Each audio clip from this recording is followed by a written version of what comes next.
Hey everybody, Greg Poole here at Bojunkie Media, bojunkie.com. It's time for another podcast. As you all know, the 2025 Vegas event has concluded. For those of you, as I normally say, now that I've started recording these visually, for those of you looking, you can already see who today's guest is. For those of you that are listening to the audio only, you're going to have to wait. But just want to thank all of you for tuning in as usual.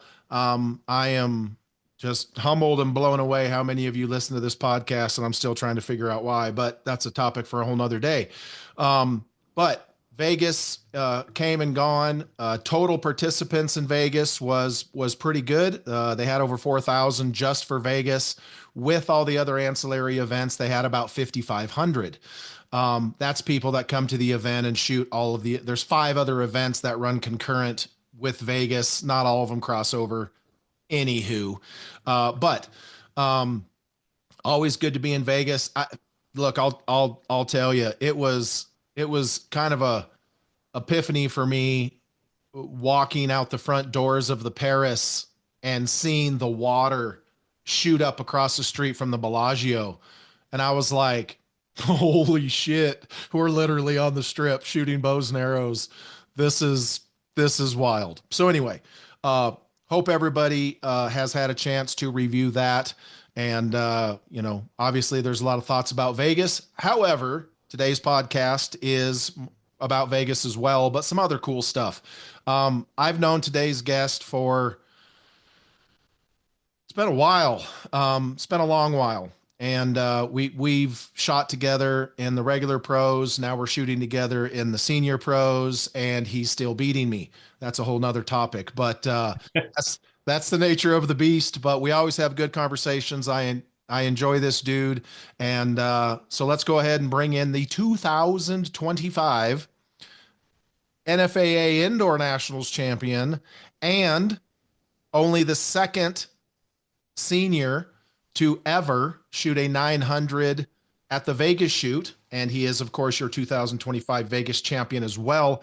It's Grant Schleusner. What's going on, buddy? How you doing, bud? Oh, hanging in there, man. Just doing this post Vegas thing. And so first question out the box. This one's been a long time coming. And let's just be honest, you and I are in a lot of the same position as far as our age goes. And winning a Vegas title previously was hard, man. Shooting a 900 wasn't good enough Yep. back then. And so, which obviously you were capable of doing and you did. But now in the seniors, you shoot a 900, only the second one ever. You win outright. So the first question has to be, obviously you won indoor nationals as well, but do you talk to us a little bit about how it feels to get that Vegas title? I know I've been it's these last few days have been surreal. They've been humbling a little bit too from I'm still getting messages today, people reaching out. I've probably gotten close to 1,000 different messages from people all over. I mean, Terry Ragsdale sent me a message, Joe Cap sent me a message, Right. all these old legends that I look up to and watched. And I mean, Terry Ragsdale was the first guy ever to shoot a 900 at Vegas. Yep. And just he comes in the shop, he's like, "Hey Grant, I need some help." Like, for me? Sure. What do you need? You're like with? But it's I tell you, there's all that. I mean, I worked really hard this year, and I said it in my interview and too. I had a process this year, and this year the process was just a simple of I got a lot of help from Lee and Penny.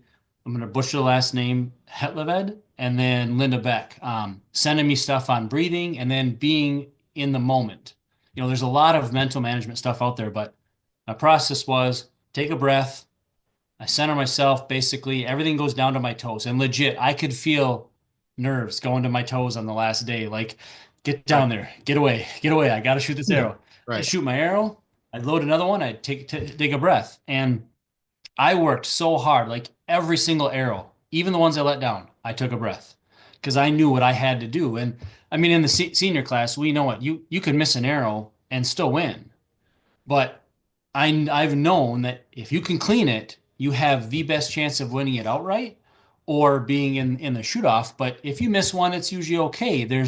It's not common to have a solid year of that, and Right. when I went to the Rumble, I won the Rumble as well, and I shot a 600 there and a 300 the next day and cleaned that.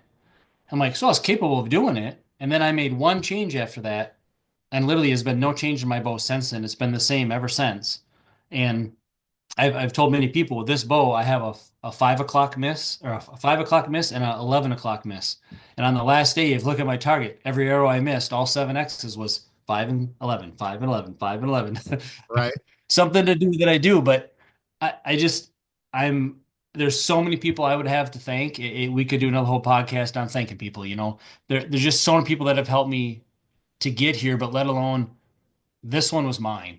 I went out and I earned this for me. I wasn't doing it for my mom and dad who passed away a few years back. I wasn't doing it for my job. I was sure you always want to do it for the sponsors. You always want to make them look good. I know that part, but this one I I took for me. I wanted to win this one. Vegas is my favorite tournament of all of them. As dumb as it sounds, it's the pinnacle. Like that, I love that target, and it's the one thing I've been after. Yeah. Oh, I mean, look, man, that folks can say whatever they want, but that target and that event is the unit of measure, period. Yeah. And so what was the change?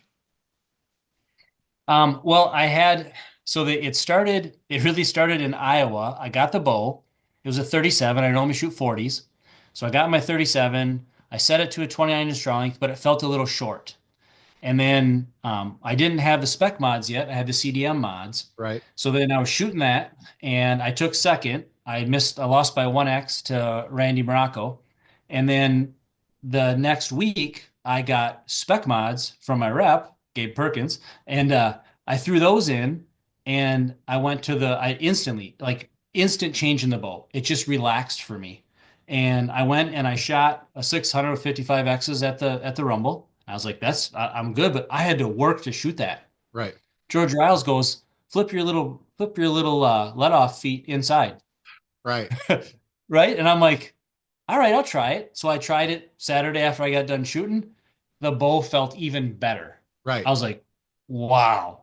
So I took the little rubbers. I always had the rubbers out. I took those out and then I set that way. And then I shot a 300 with, I think, 25 on Sunday. And the bow felt incredible. It was just easy to shoot. Something with this concept this year, the way they've built it, the way they've designed it, this bow is super forgiving. I heard your podcast with Bodie and him saying how, yeah, it was like low nine and it broke inside out X. I'm not that forgiving. My bow might be, but I'm not that forgiving. Right.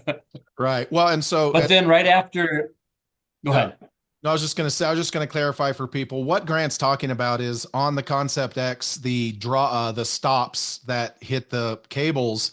They have a clever design where from the factory it comes and they're in the out position, which makes the wall harder. When you flip them top to bottom, bottom to top, it just gives you a little bit more. I don't want to say sponge because people take that the wrong way. It Yeah. just it's a little softer on the back end. That's all I want Yeah. to say. Go ahead. And then the same thing with that, I take and I put twists into it. So when I switch them to the inside, I put 4 twists in each cable, which then rotates that cam back around and allows it to sit flat versus at an angle. So I Right. don't have that spun.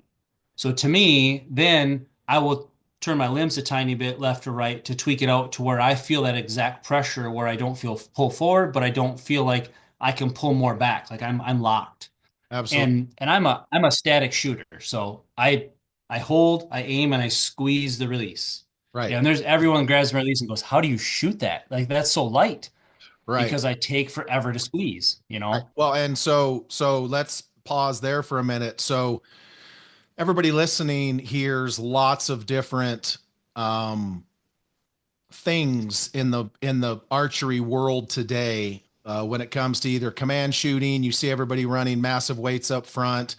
You hear Bodie and his dad from Shot IQ talk about controlling the shot and all that kind of stuff. Nowadays, you don't. I haven't really heard anyone talk about being a static shooter like you did since Chance, because Chance Bobeth, good company, Yep.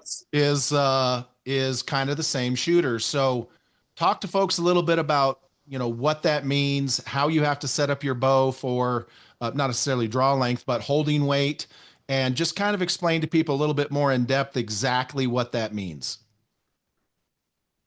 Yeah, to me, I think static just means that you're holding the shot, letting that shot develop versus pushing to the front and pulling to the back, trying to do both at the same time. I do them, but think of I'm just trying to keep myself from falling over. Right. Some people get in the bow and they pull and pull and pull and pull as hard as they can to make it go off. Right. And and I can't do that. I pull myself left and right. I only run 4 ounces in the front of my bar. And people go, how do you do that?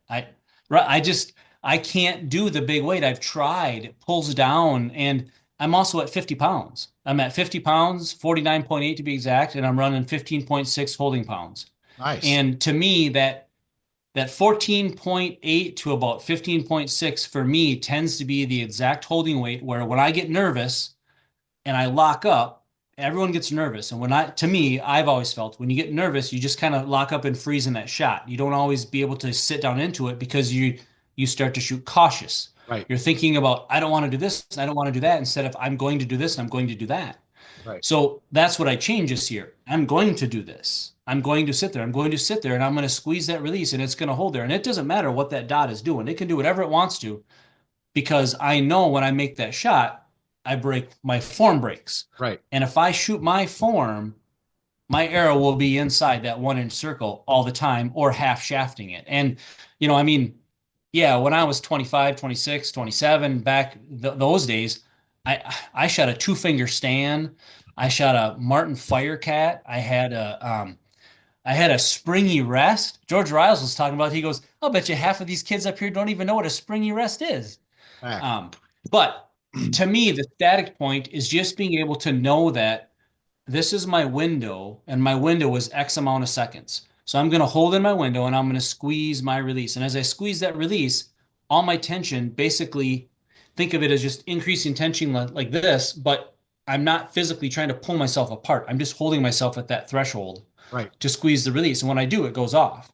Right. And that's basically kind of how I said it. And I mean, the Prevail, this bow reminds me of the Prevail. I loved that Prevail, and I could do that with this. Right. The weirdest thing to me about this bow is how critical, I shouldn't say critical, how amazing it is in accuracy where I can be shooting the bottom of the X and I put a quarter turn in each limb.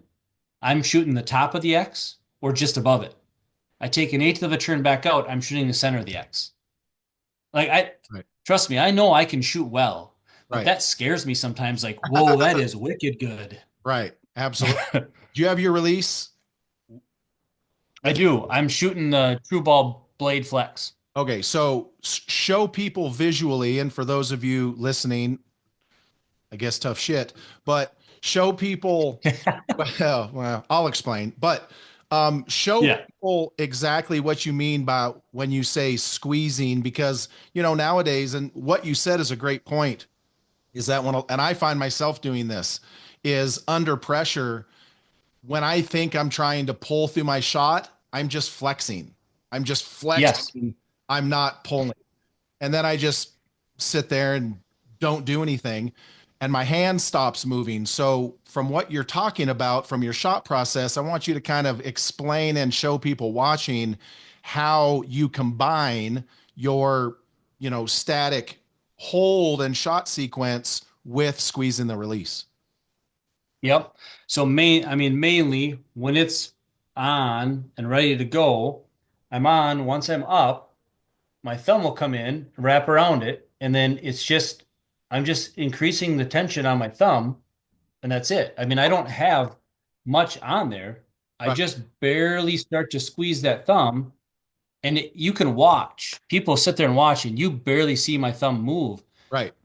I just over the years of I started shooting a 2 finger stand Right. back in the day. Then Right. I went to a Carter Target 4. Love the Carter Target 4. And then I made a switch to the True Ball. At that time, it was I think an Absolute 360. Okay. And then from the Absolute 360, I went to, um, gosh, I can't think of the second one I had after that. I had another one, the next version after that. And then about whenever the True Ball blade came out, I don't remember the exact year. It would be 2013, 2014, some area. Okay. Soon as that came out, I struggled that year at Vegas. I went to Vegas and I was shooting nines left and right. And George Riles came over and he's like, dude, you look awesome. I don't know what's going on. Checked over everything, couldn't figure it out. And then Brian Helen got a hold of me, and Brian Helen and I had a conversation. He was teaching his kids mental management for bowling. And he was talking about how your mind can only wrap around X amount of things for X amount of seconds, and it can only do X amount in a row, and Right. then you get lost. So he said, you need to rebuild your subconscious. So I did that. I did the process. I went through, and at the time, I picked up a blade on Saturday afternoon. I set it up Saturday while I was sitting in the stands, and then shot it Sunday morning, cold, and I shot a 25X 300. I was Nice. like, well, I guess that's it. And Right. I've shot that ever since. This is my backup. My normal one has the angled blade Okay. or the angled thumb peg. Right. Right. So that angled thumb peg just allows me to put less pressure on it Sure. Now, are because it's angled. yeah, are you increasing any tension with your fingers, or is it all thumb? It's all thumb.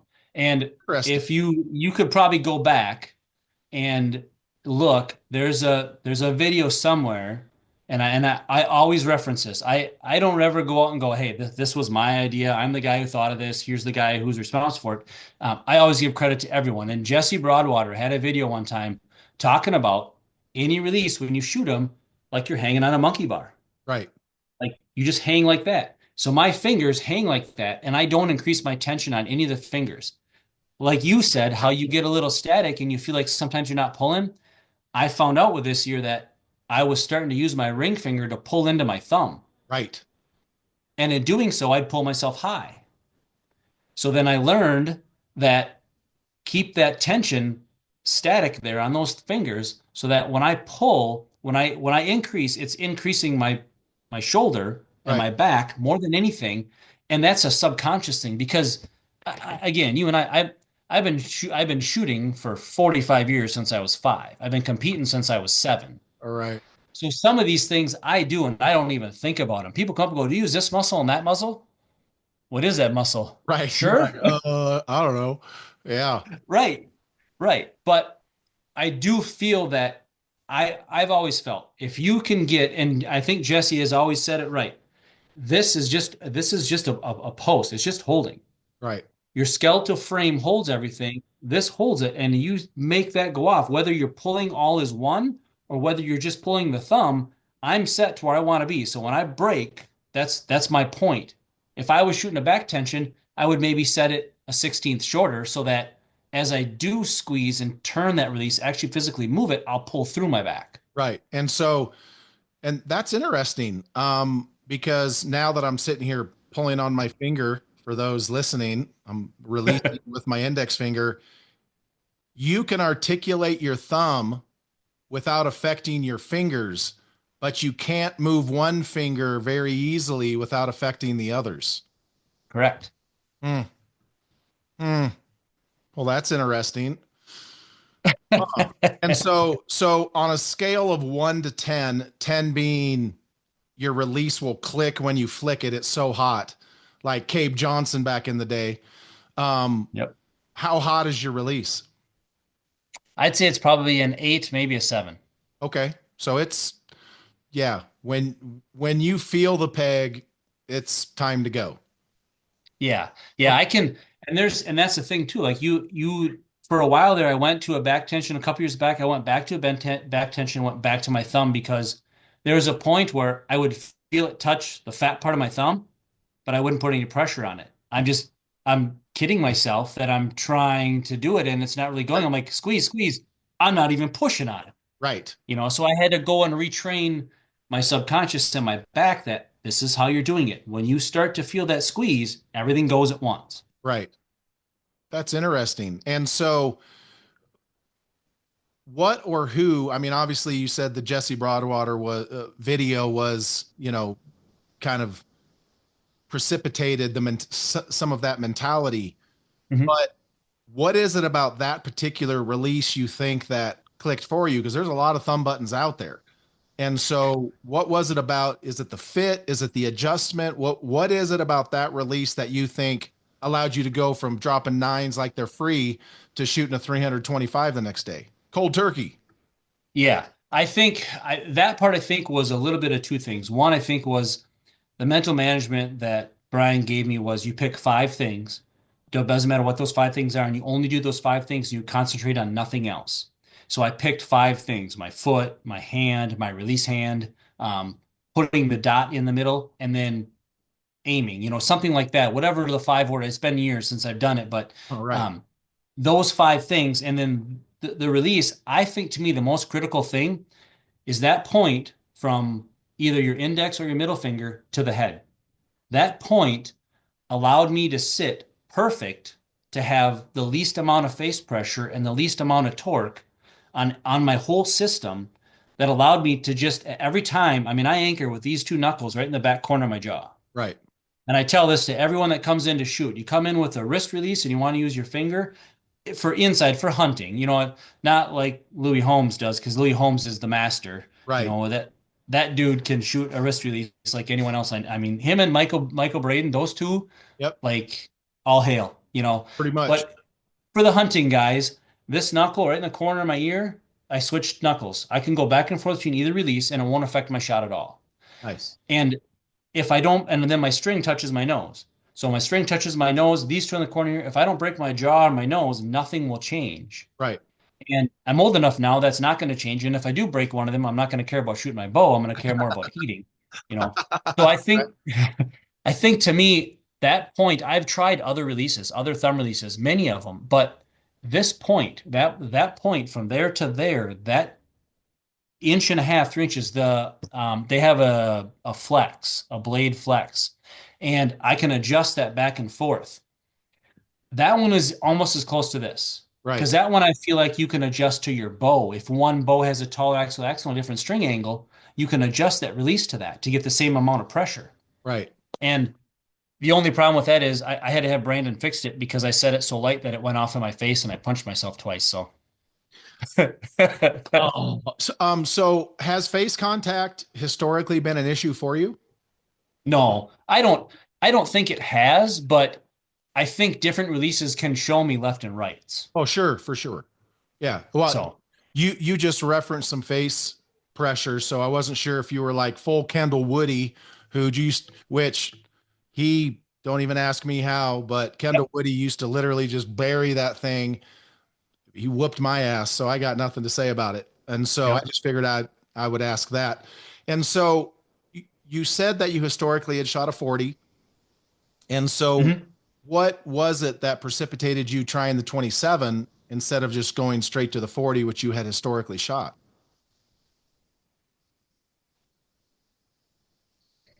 Well, that was kind of fate. That was one of those things where I was busy this year and I got behind on all my stuff. And I talked to Steve Anderson. I was like, "Hey, bud, like I'm way behind. I didn't get to order anything." I'm like, uh, "When you get a chance, I'd like to order one of these. Here's everything I got." And I happened to call him that morning and catch him at work. And he's like, "Dude, I got a 50 pounder in front of me right here." I'm like, "Okay." He goes, "We got you. Don't worry." So I get it, and I'm like, "It's a 37. All right." Okay. Hey man, I'm not complaining about nothing. And it was purple on top of it. I'm like, I gotta shoot it. Right. Gaius knows there's an omen about a purple bow. Right. And I mean, legit, I've done so many things with this bow this year, and I did go to a longer draw. So I am shooting a longer draw on this. Normally I shoot like a 29 to 29 and a half, Okay. real close to that. This one's 29 and 3/4 with that spec mod on it.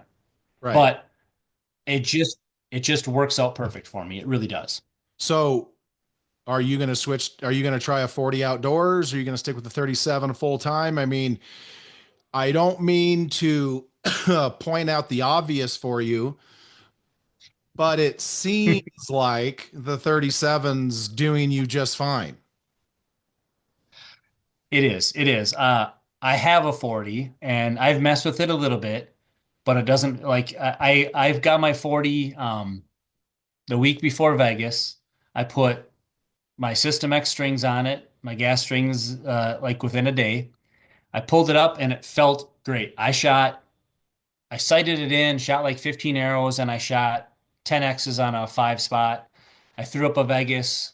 I shot, I don't know, five or six X's, and I'm like, yep, I'll set that one down. Picked up my purple one and just started hammering. I'm like, nope, purple one goes. Right. It was that easy. I just need more. I need more time with it. I think there's more that the one thing I mean I work at A1 Archery in Hudson, Wisconsin, and so I got done with Vegas. I came home, and the next morning I was up wrenching on bows. Right. That's what I do. And Back to work. um yeah, and we've sold. I think our shop has sold over 20 concepts this year already, and we do very good. I mean, and be honest, winning Vegas and winning nationals just helps the credibility of me in the shop, helping people with bows. Absolutely. People that don't know and go, I know who you are now. You know, one of those things. Right. And not that I didn't have it before, but the thing about these Hoyts is you can manipulate them. You can make them fit in 100 different ways to get it to fit the right person. You just got to look at that person. And that's one thing that I learned from my coaches in the past. Is that when you look at the person, don't look at you want them to shoot this way. And whenever I coach someone, I'm the same way. I don't go, I want you to shoot this way. I watch how they shoot, and then what do I see that could be causing the issues they're seeing? Right. And then I show them the difference in the two. And they do both differences and go, wow, that's amazing. I never knew that. Yeah, because this will cause you this result. This will give you this result. Which result are you going for? Where is it going to get you? You know, and then, you know, later on you go to the mental part, but there's a lot of physical part that you can tweak, and you know it too. You can walk up to someone and some guy goes, "Man, I don't know why I keep hitting left and he's shooting a bow like this." Well, you should have a little bit longer draw, you know. Right. So, Exactly. so And I yeah. I'll see, you know, I'll see. I really like my 37 and I may just have to get another 37 and tweak it for outside, but I'll give the 40 a good shot too. I'm pretty sure Steve will send you a 37, no problem at this point. And so the and look, this is something that um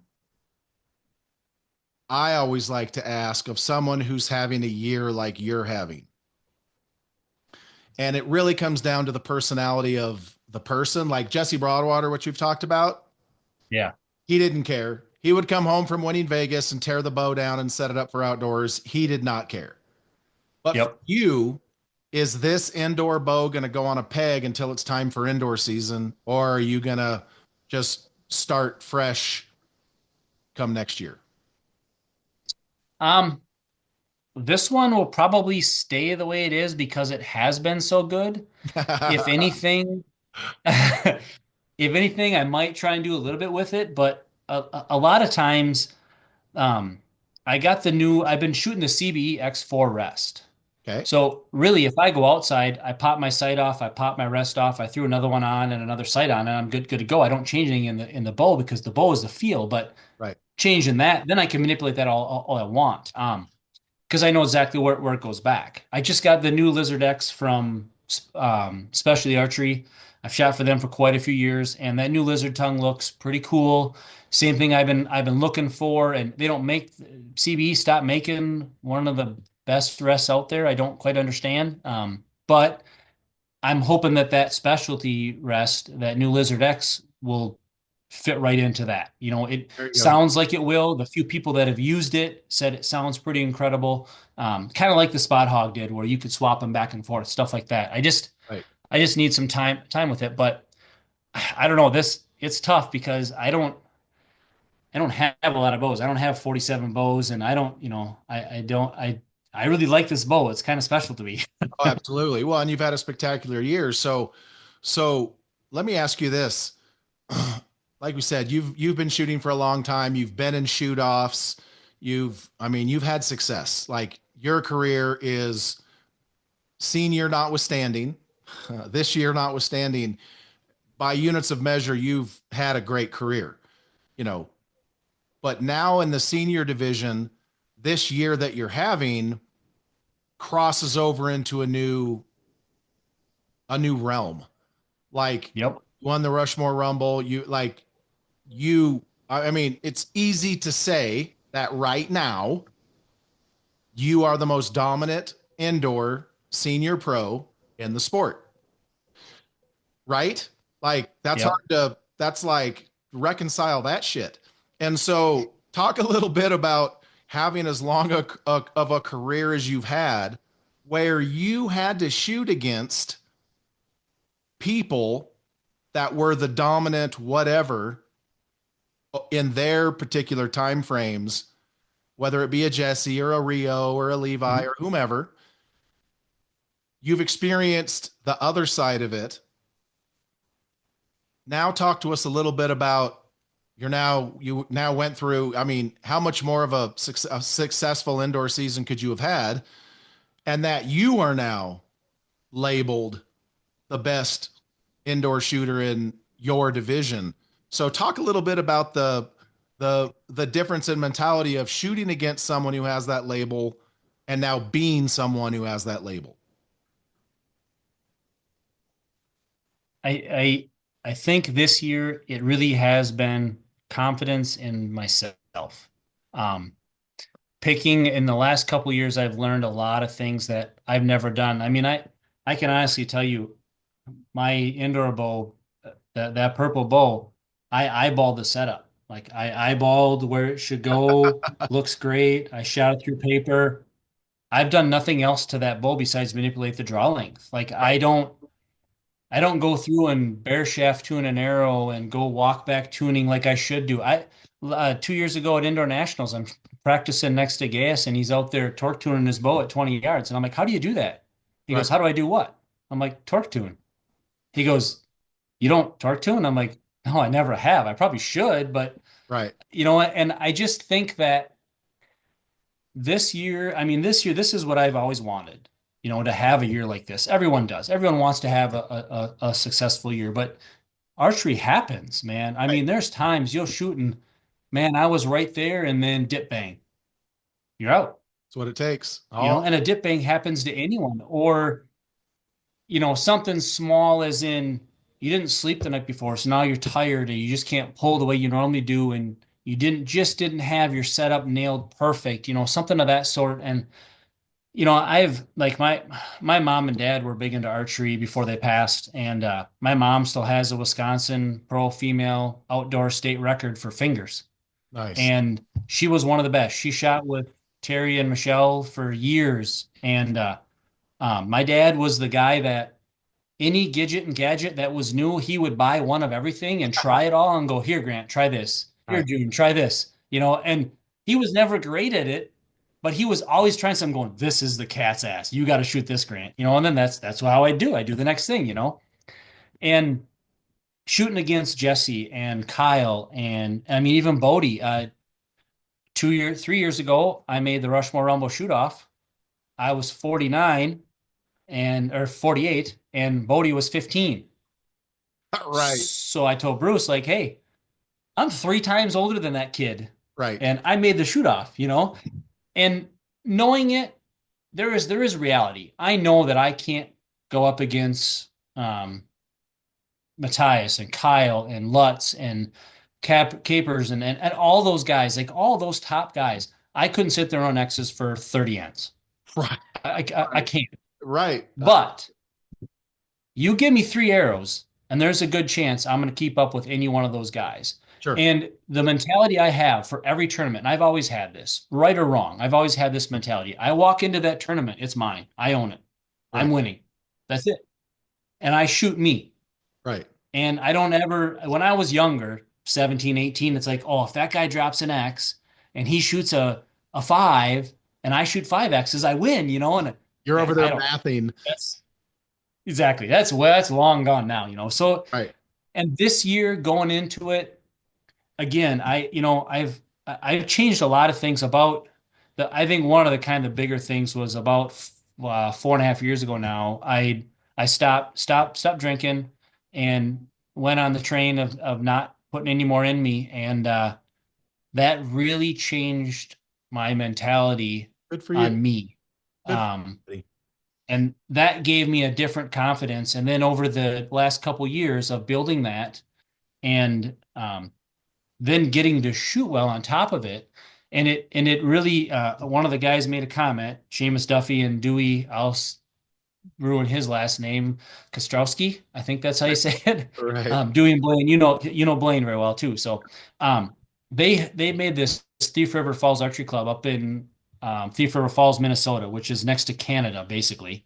Okay. They put a Lancaster style pressure cooker shoot off out, and you stand head to head, lights down, arrow for arrow. They call the arrows, everything, and I think one of the things that people don't understand is as a pro shooter, and I'll label it as pro because we pay extra money, we go to big tournaments, we pay extra money. Right. But in reality, we're like everyone else out there. You can Most. come talk to us, you say hi to us. And when you go to those tournaments, I'm the pro. No one else there is a pro. So in theory, I should win, right? I mean, I shoot all the highest scores. That's why I'm that. Right. So you in the back of your head, you put that in there that I shouldn't. But then someone you don't even know. There's a guy up there, I think he's in his 80s, that shoots and shakes like he's got Tourette's and shoots inside out X's. Right. I don't know how he does it, but that's the thing. So then you have to put all that aside and disappear and get into your zone. Right. And Lee and Penny helped me up there. And then that tournament, putting that heat on, making my heart beat, making everything race where you feel like jelly and you're like, am I holding in the right spot? Do I even have my bow pulled back? That type of atmosphere gave me a little bit more of a drive to like really strive to be better at it and realize I can do this. Right. And then, I was close a couple times in those last few years. And then now this year, there is that little bit of I can miss now. Right. Like legit, I can miss. It doesn't matter. Right. Now all of a sudden there's no pressure to have to shoot perfect. I'm just shooting my bow and hey, if I miss, I miss. Trust me, I don't want to miss. Right.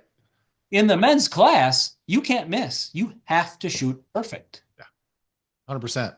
So let's talk about that bubble that you referred to there for a minute. And that's a great theory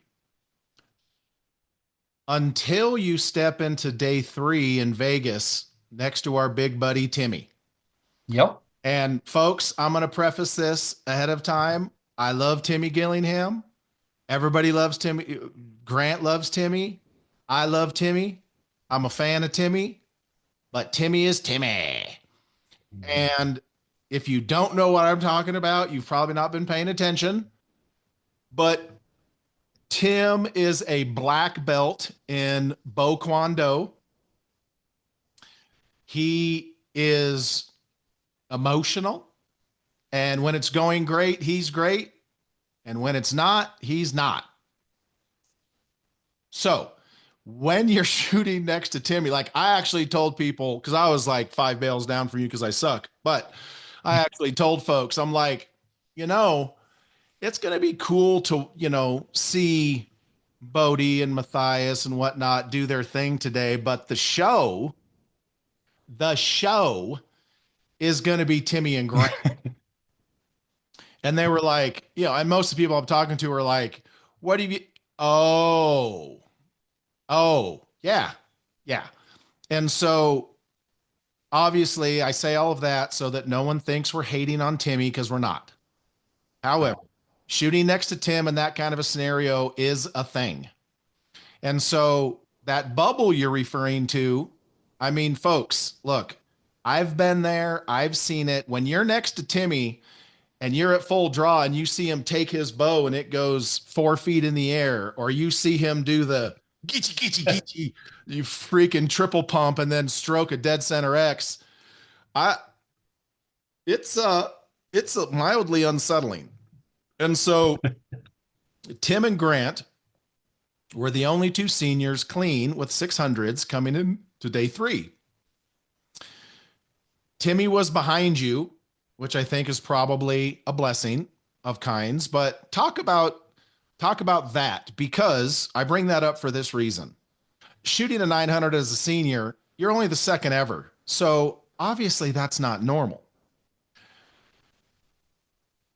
And and I was there filming when Keith Trail did his, and he Yep. had a massive support mech. He had Scott Starnes there, and he had Yep.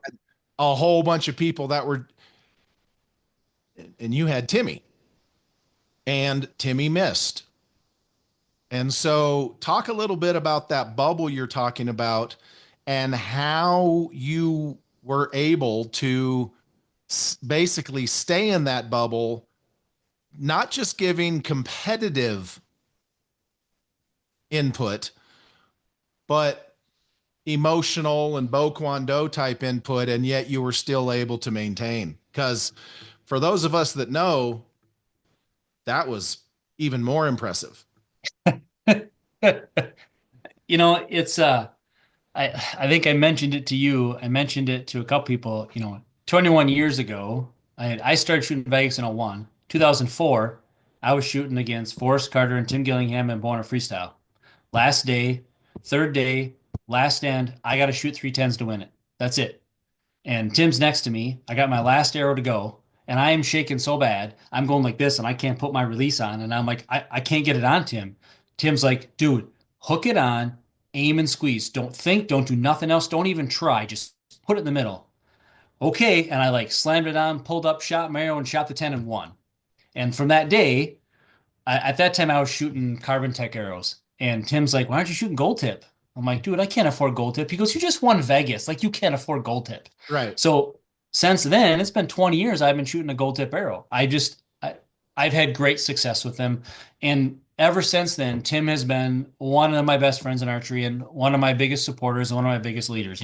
Absolutely. And yes, going into it, Tim's had a history of just not having good luck on one or two of the days. And he shot a 600. And I told him flat out, dude, I am so freaking proud of you for battling those demons and shooting a 600. You've never done that. Like he even said, he goes, this is the best I've ever shot here. I'm like, I know. Like, you think about that? This is the best you've ever shot. He's like, I know, man. I'm like, right, take that in. Like, I get I shot a 900, but dude, that's the best you've ever shot.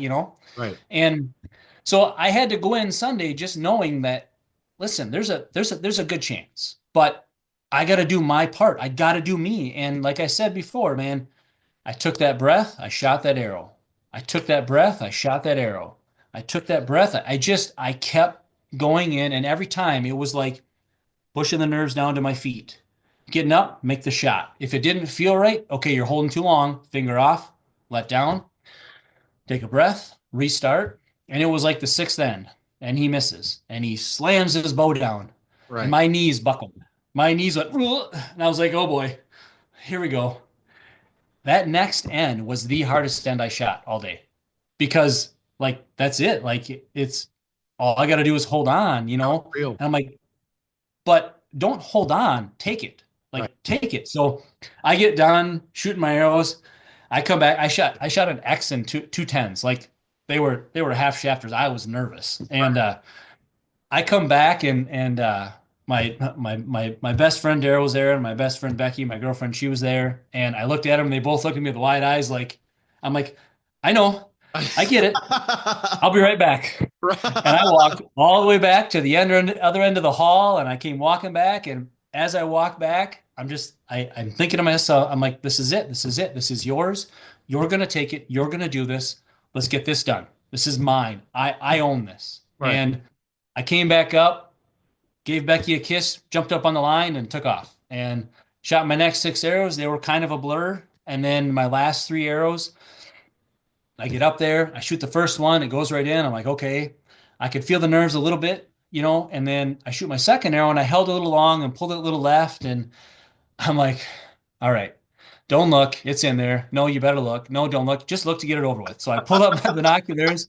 I start to look. I hear Keith Trail in the back, and he's going, you're good, man. You're good, man. One more arrow. I know, one more arrow. And the whole time I'm thinking, face forward, because there's like 30 guys with cameras behind me. And Bunches. I mean, yeah, there was everyone back there. And you don't always put into perspective how big it was that I did. I mean, yeah, it is a 900 in Vegas, but at our age, in our class, it's not a common thing. There's not 40 guys doing it every year. to And ever. they have a stat out there of how many people have shot 900s, how many people have done it more than once. And in theory, this is my fourth time doing it. I did it three times in the adult class and then once now in this class.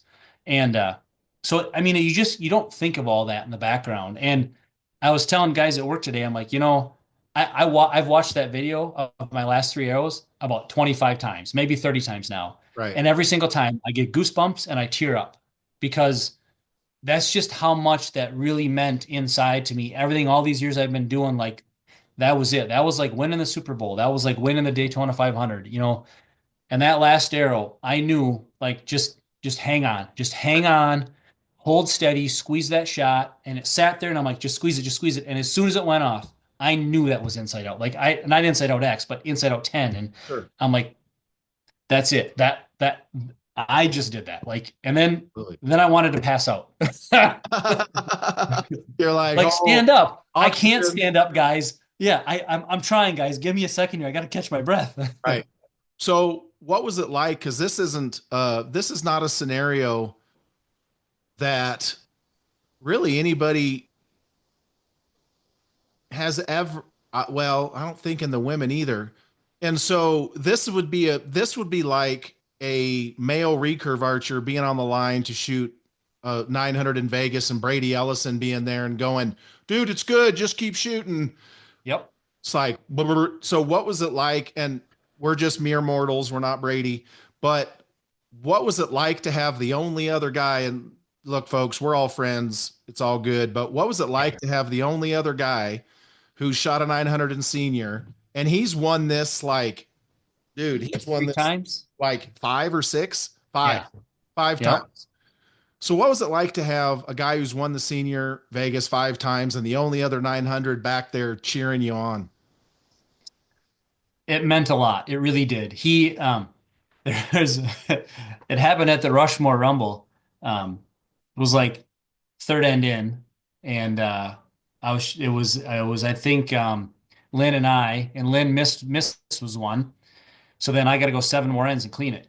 And, and it was like the fifth end. Keith comes up. He goes, I've been here before, son. Keep your foot on the gas. Don't let him see you sweat. Nice. And as soon as Tim missed, Keith walks up and says the same thing to me again. I've been there, son. You know what I told you before? I'm like, I got it, bud. I got it. I got it. And I mean, you've seen some of the people in the past, and you've been there. You've seen when someone wins, 10 guys shake his hand and everyone leaves. You know, I I bet you I shook 40 or 50 different people's hands. I had people seek me out and find me in the crowd on Saturday and Sunday and look for me to tell me congratulations, and that's the humbling part.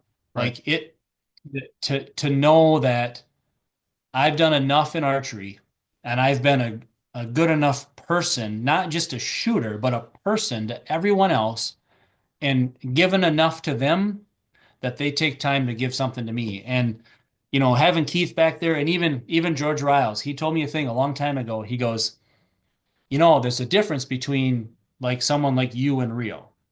This is when I was real young getting into it. He's like, the difference being is they don't care if they miss. They got paid contracts. This is before I had contracts. He's like, they get Right. paid contracts. They get done. They go to the next tournament. They move on. It's easy. I mean, trust me, they don't want to. Nobody wants to miss. But if it Right. happens, it's okay. You just move on. He goes, the difference is you got $2 in your pocket. They got $2.25. Right. I'm like, all right. So I told him when it came to the last day, at that time, I had two of these. These are, for those that can't see them, these are the Vegas 300 coins from Gas. Nice. So they gave you Vegas 300 coins. And I said, I got some coins in my pocket, but I got these two as good luck. Right. So George pulls out this old coin. I don't remember exactly what he told me. It's like I think it's a Susan B. Anthony or something coin, like this copper coin. He's carried for 30 years. Nice. And he's like, this is my good luck charm. Everything I've won, I've had this coin with me, and he let me rub it for luck. He's like, perfect, Nice. and that was like this. It just, I mean, I can't, I could go on forever about it, but having the respect from my fellow archers, my peers, the guys that Man, if any one of them would have won it and I didn't, I'd be the same way with them. Sure.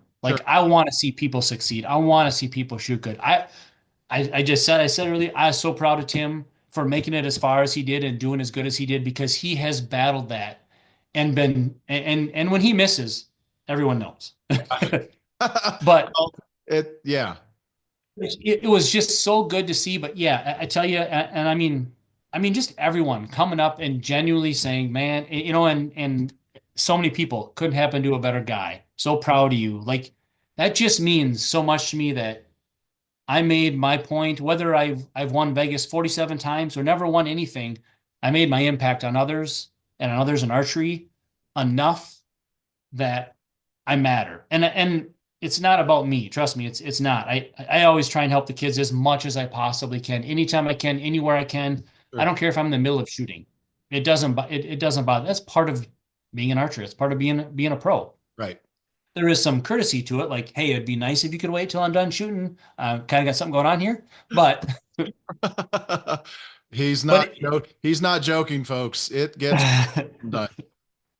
yeah, it is. It's humbling to have, but it just it really meant a lot to have all those guys there. And you know, Keith and I have shot a long time. When he won Vegas last year, I went up, I'm like, dude, that was awesome to watch. And he goes, I know, I'll see you next year. Right. It was pretty funny. Absolutely. Well, and I mean, look, man, you bring up a good point. Winning is winning. Someone's going to win, period. Yep.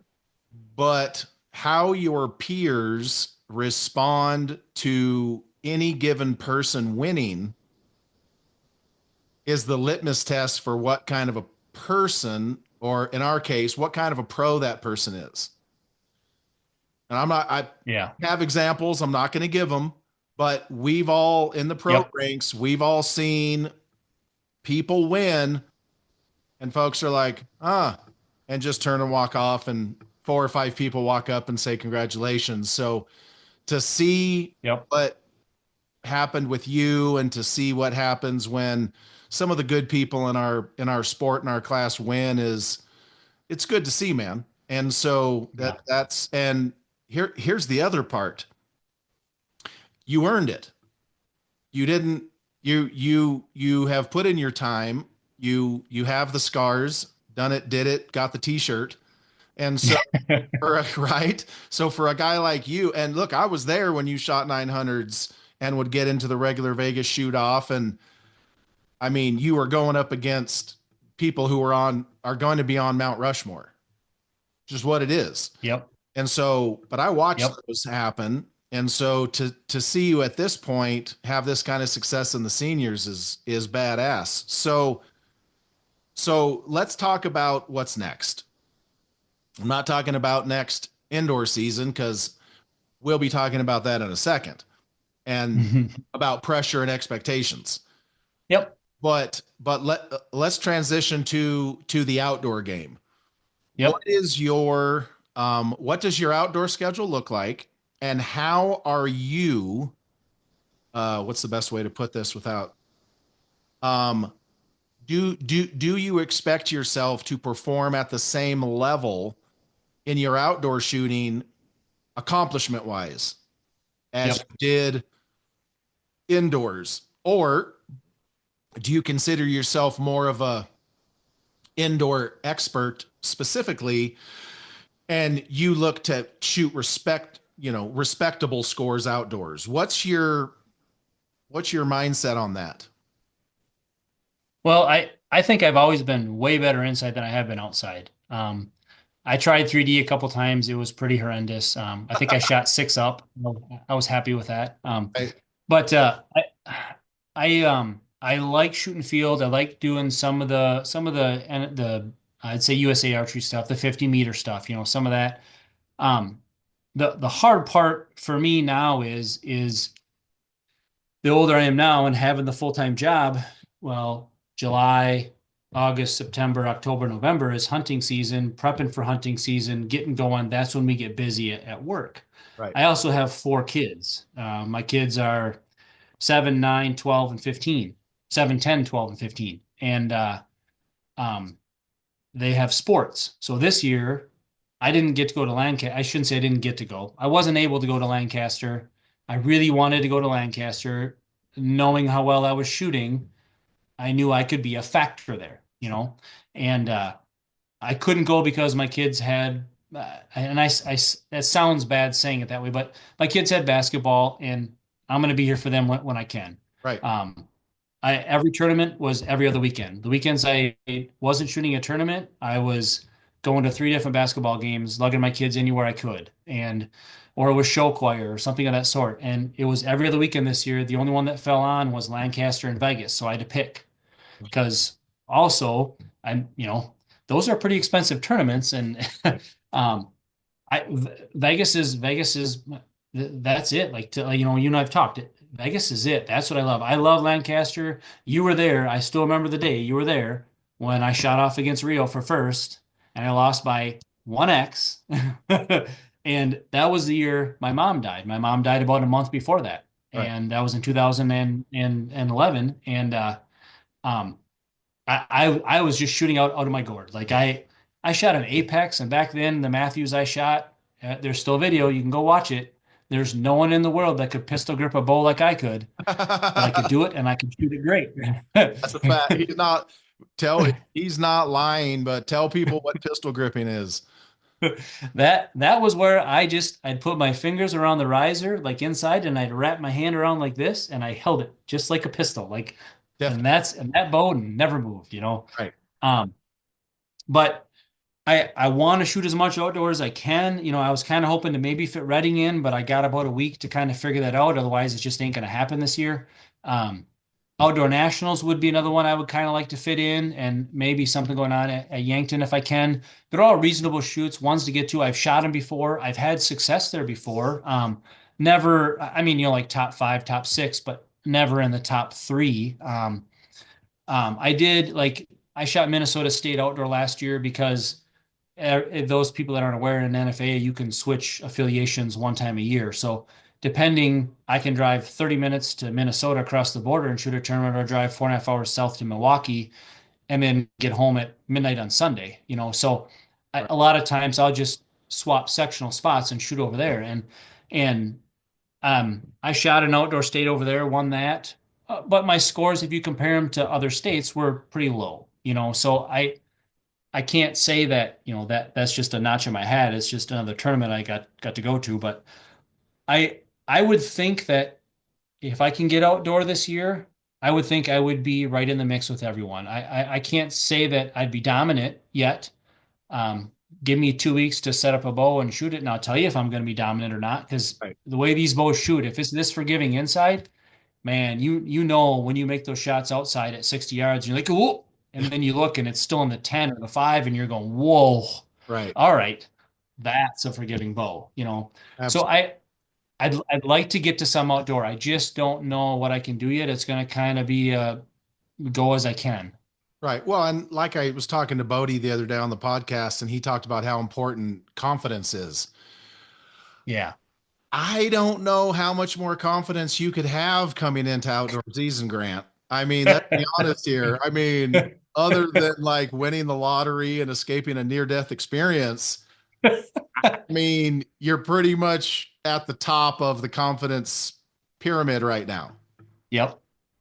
Yeah. I mean, I do. I think I would be just fine, but there's things to outdoor that and I remember I've shot with you a couple times outside. You and I have shot together outdoor nationals. You and there's one year you and I and Jesse, and I think you and I, Jesse and Shane shot together, or was you and I, and I'm pretty sure Jesse was with us one time. I think it was us four. I'm pretty sure it was us four. There's been a few, but anyways, Right. we were shooting, and there's little things that you do outside that set you up for success. And if you miss one of those little things, you're talking 10 points. It's like Right. that, you're done. Or man, I missed five X's on that or four X's on that one. Yeah, well, those four X's count now. Right. That's a big deal. Right. So there's little things that you really, inside you pay attention to things, but inside you don't have 27 other factors you have to worry about. Right. You got to stand there and aim this way. Make sure you shoot your target. You shoot three arrows, you're done. You shoot five arrows, you're done. Right. Um, So I think that as long as I put my pieces in a row like I have been doing, I would be just fine out there, you know. Absolutely. So let's fast forward to what will be considered the 2026 indoor season. Now, folks, Grant and I are old enough to remember back when archers got a break. There ain't no breaks no more. Archery tournaments run year freaking round. I don't like it. I think it's dumb, but Yeah. Americans aren't going to shoot in Chinese Taipei in November. We're just not. Grant certainly not. He's working or hunting. And so what does right? And so what does your and it's going to start in December because that's when those if you go to Neems or Kings Yeah. of Archery or whatever. But what does given this year, what does your 2026 indoor schedule look like? You know, as long as it lines up the same way with the kids, I'll be going to the same shoots. I'll go to, I went to Iowa, I went to the Rumble. I went up to that Thief River shoot. I talked to about 10 guys going into that shoot this year, even though it's a 6 hour drive up there. It's like going to Lancaster for $100. Hmm, You know, you spend $300 in gas and everything else, but you get the exact same pressure. And I'm hoping next year I can make Lancaster. I'd really like to. And yeah, it'll be a new year next year. It's going to be different coming in, and as long as I'm shooting the same way I am, I'm not going to have a worry about that. But if I have a little bit of a bump or something, or say I'm shooting 59 X's and I can't get a 60X going, or I'm shooting a 299, I can't get a 300 going. Well, then it's be like, man, everyone expects me to shoot a 300. Well, that's good. You can all expect that. right. Here's what I'm going to do. And Right. I I do believe that as long as I keep this regiment going, the way that I shoot my process right now, there is something to say, and Linda and Lee and Penny, like anytime you get to have a conversation with those three individuals, the amount of mental management that they can teach you and give you, and Tim has done a lot with Lanny Basham, and I think of all the different ones I've heard, I remember back in the day, like I ran internationals. I ran into Vic Wonderly, Hmm, and I remember shooting with him when I was like 15, 16 years old, shooting with right. Vic Wonderly and his dad Terry up there teaching people how to shoot and everything. And I remember watching, I believe it was Braden Gillentine was taught by him, wasn't he, when he was real young?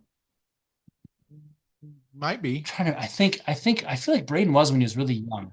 Maybe not. Anyways, he was up there telling him, go up, visualize your 60 shots, stand there and shoot them. And I'd watch people do that. And I'm like, how do you do that? Like I get to 5 and I'm bored. And I think everyone's piece of mental management, you have to take that, try it, use it, understand it. And if you don't understand it, it's not going to help you no matter what. But if you understand it, you can realize that works for me, or that doesn't exactly work, but if I connect it with this piece, it works perfect for me. Right. And that's what I found Right. from a few different people. I found my way to center myself, to make my shot. I know I can make the shot. I know I'm good enough to make that shot. I'm just going to make this arrow. Right. And that's it. And I mean, the old saying of one arrow at a time, legit, I did that this weekend and it freaking worked. Like it So, worked awesome. yeah. So one more question, then I'll let you go. Your wife, she's been around for all this. She's been around for the highs and the lows. She's been around for the journeyman. I mean, you'll understand this, the journeyman pro experience that you went through, where you shoot great, you make the shoot off or whatever it may be, but you just don't bring home the check. Now you're a senior. Now you're dominating indoors. Talk a little bit about your wife's perspective and how she's dealing with this. Jesus, Grant's done it.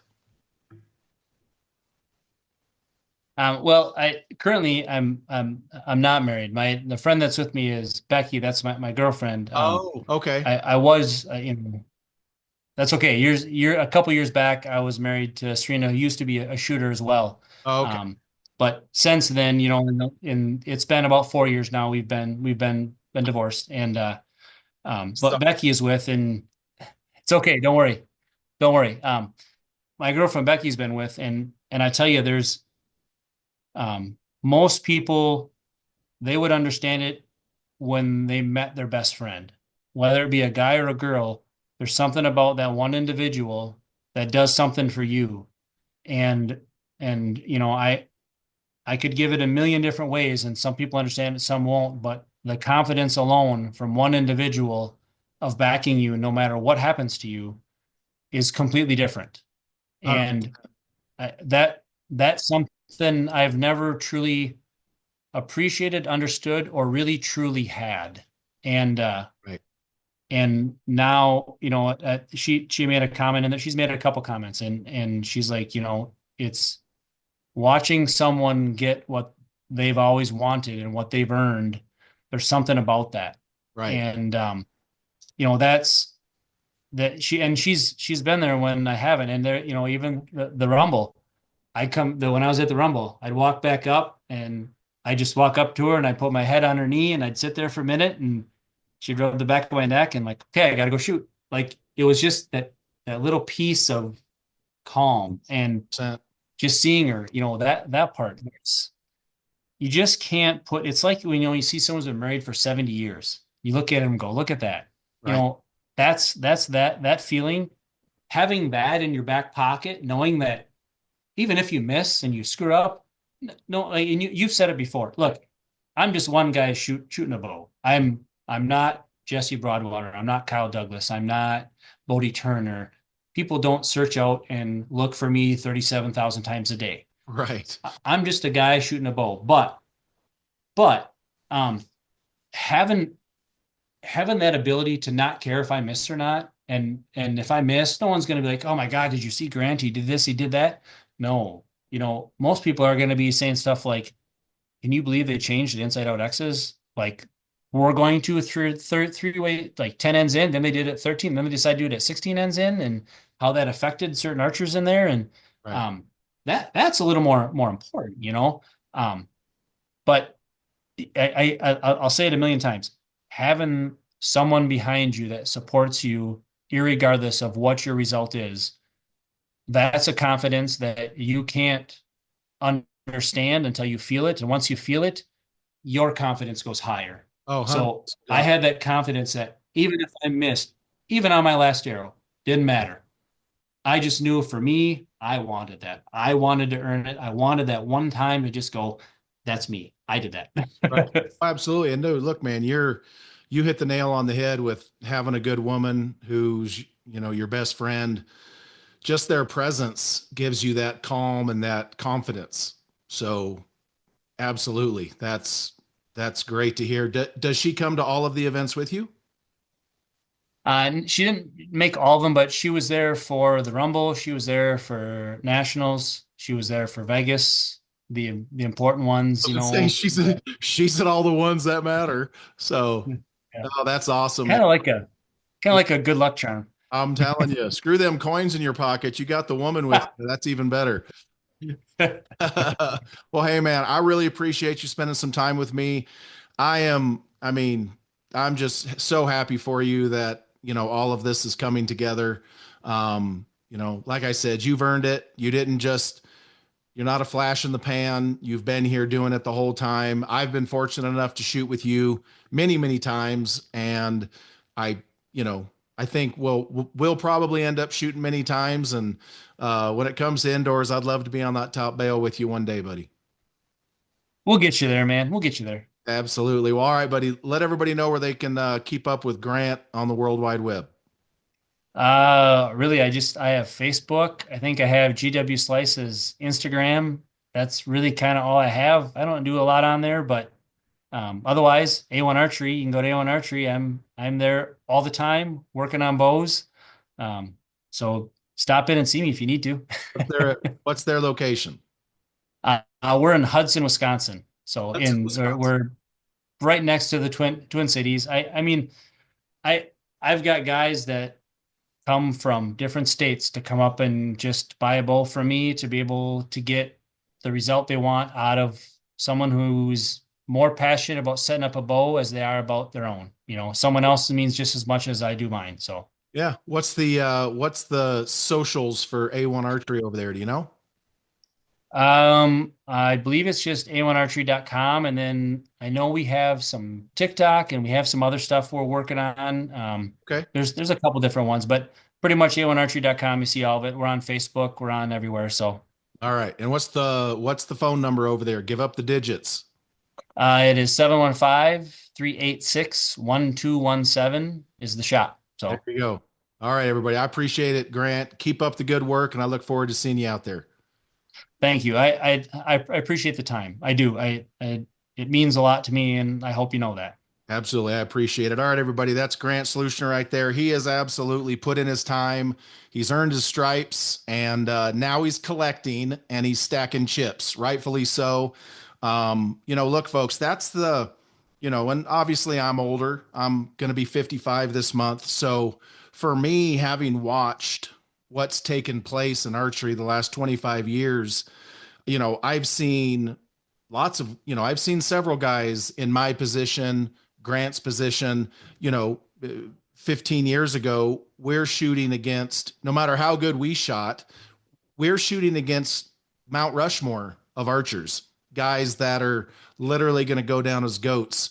And while that's fun, it also kind of sucks. And so, that's the path that we took. We went to all the events. We did the best we could. And so to see Grant now in the senior division shooting pretty much the same damn scores is both exciting and inspiring, especially for us old dudes. And I say old dudes, we're 50, we're not that old. We're still cooler than most of you. But the point is, we you know, we're in the senior division now, and so to see Grant come in and continue to shoot great scores, continue to be a good guy, he's not one of those guys that just showed up out of nowhere and he's just winning, he's going to be gone. He has established who and what he is in the sport, and that has legs. And luckily, right now, he's using those legs to run. So we continue to wish him the best of luck. He's one of the good ones. I hope to thump his ass outdoors as many times as I can. Indoors, yeah, I'll have to really work on that one. But the point is, we'll always be talking trash. We'll always be talking smack because that's the fun thing, and we just enjoy doing it. So, thank you guys for tuning in. Always appreciate your support. There's some winter storms coming through right now, so if you guys are out there driving or whatever you're doing, if you're heading to an event, be safe. Don't rush. Just get wherever you're going safe. You guys know the drill. We want to hear from you, not about you. And as always, everybody, love, peace, and chicken grease.